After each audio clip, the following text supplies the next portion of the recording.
தேவன் நல்லவர்.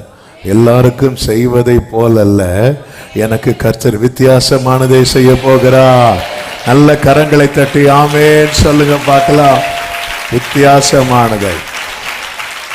உங்களை மட்டும் ஏன் ஆண்டவர் இப்படி நடத்துறான்னு சொல்லும் போது, கர்த்தர் யாருக்கும் செய்யாத ஒன்றை எனக்கு வைத்திருக்கிறார்.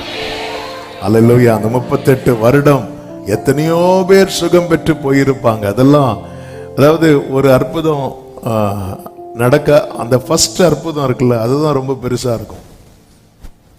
ஆமா, இந்த முதல் அற்புதம் இருக்குல்ல, அதே போல அடுத்தடுத்து நடக்கும்போது அது ரொம்ப பெருசா பேசப்படாது. அடுத்து பெருசா பேசப்படணும்னா அதை விட வித்தியாசமா நடக்கணும். அல்லேலூயா. 38 வருஷம் இனி நீ சுகம் பெற்று போனா அது பேசப்படாது.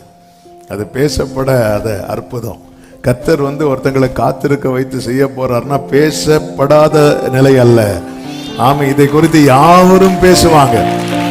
அது எல்லாரும் சொல்லுவாங்க, இது கர்த்தருடைய கரம் என்று யாவரும் கண்டு உணர்ந்து சிந்தித்து அறிவார்கள்.